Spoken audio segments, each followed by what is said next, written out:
My phone had been buzzing nonstop with messages from boys in my class, asking my plans for the summer.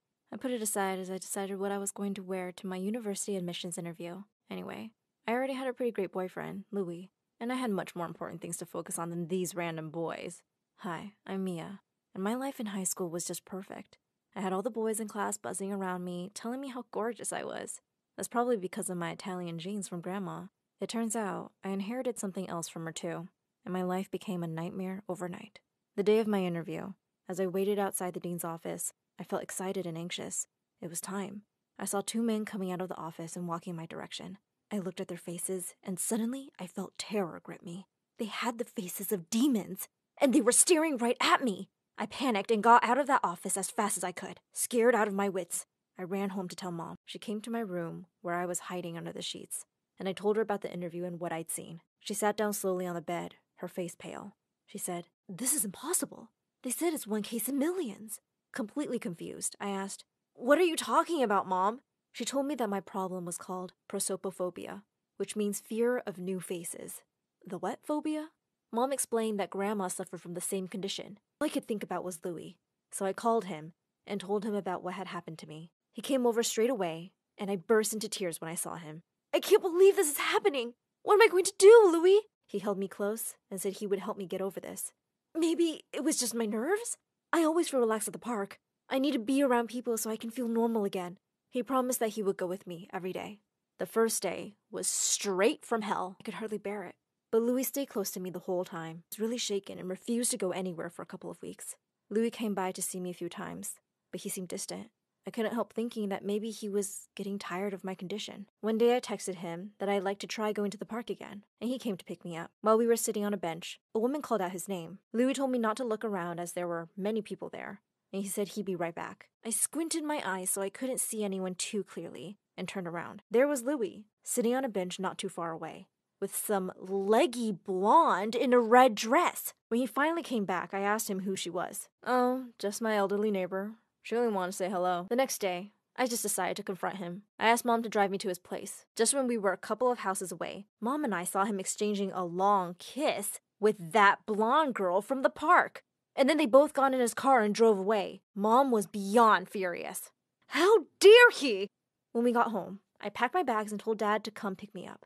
I needed to get away for a while. Louis kept calling and texting me the next day, and I finally picked up his call. "Louis, you're a horrible, cheating liar. And we are done," he said. "Oh yeah? I'm kind of tired of your whole attention-seeking drama anyway. Good luck." I hung up and threw the phone on the bed. Mom called me one day to check up on me, and suddenly asked if I remembered Mike from my last school. Of course I did. He was probably my first ever crush. Mom said she'd bumped into him the other day, and he'd asked about me, and she'd told him all about my condition. He said he wants to connect with you. So I gave him your number. Sure enough, a day later, he sent me a message. And from then on, we started talking every day. When it was time for me to leave Dad's place and go back to Mom's, Mike said he'd love to come and see me. There was nothing I wanted more than to see him. But I was so afraid I'd see him as a monster. The next evening, when the doorbell rang, Mom smiled at me and went to open the door. I closed my eyes as soon as I heard him enter the room. "Hey, Mia, open your eyes.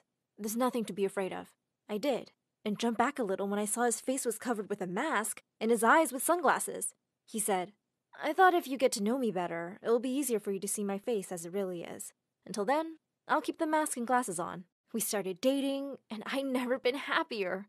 We would go to the park or for a walk by the beach, and even though I still couldn't look up at anyone directly, I felt less afraid with Mike. One day, as we walked back home, he said, "Mia, what did the doctors say when you told them about your condition?" I said, "I never went to see a doctor. I already know I have the same phobia as my grandma, and there's no cure." He looked shocked and said he couldn't believe I never asked for help, and that we should go see a specialist as soon as possible. Soon enough, he made an appointment with the doctor. Once we told the doctor everything, he said that my condition was probably triggered by stress. He said that even though it was a very rare condition, he'd read cases of patients overcoming the phobia. When we left the doctor's office, I started to feel hopeful that one day, if I kept trying, I would be normal again. The next day, while I was crying and watching a video on my favorite YouTube channel, My Story Animated, about a girl who kept mixing up faces, the bell rang. No one was home, and I ran downstairs, hoping it was Mike. It was Louis. I shouted, "Seriously? What do I have to do to get rid of you? I have a surprise for you." And before I could even react, 4 girls came in right behind him. I screamed when I saw their faces. They looked like banshees straight out of a horror movie. I cried and curled up into a ball with my eyes shut when I heard the door bang open.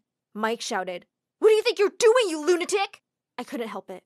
I looked up and saw Mike punch Louis and knock him to the ground. The girls ran away screaming. Mike grabbed him by the collar and said, "I'm getting a restraining order against you.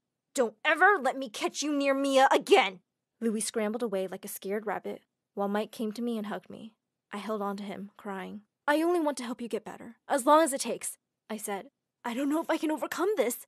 I feel like it's going to control my life forever." Mike said, "People aren't all bad like Louis. The world is full of good people, like me and you. Look at the good side of people. No one wants to hurt you, Mia." His words were so reassuring. I instantly felt better. Mike told me when I was ready, he'd take me to the amusement park. "We'll have great fun. Think about it. I know you can do this." "Yes, I'll do it." The next day, Mike took me to the amusement park. As we entered the park, hand in hand, I felt a marvelous strength in me. I raised my head, believing from deep inside me that I'd overcome my fear. I looked around me. Everyone's faces still seemed distorted, but this time, it was different. I was still a little scared, but the fear wasn't controlling me. I could control it. As we sat on the Ferris wheel, I looked over at Mike and felt like the luckiest girl in the world to have someone like him by my side. I whispered, "Hey, Mike, I think I'm ready to see your face." With a deep breath, he took his mask and glasses off. I gasped. I'd never seen a guy with such beautiful green eyes and that gorgeous dimpled face. I started crying. "I can see you. I don't see a monster.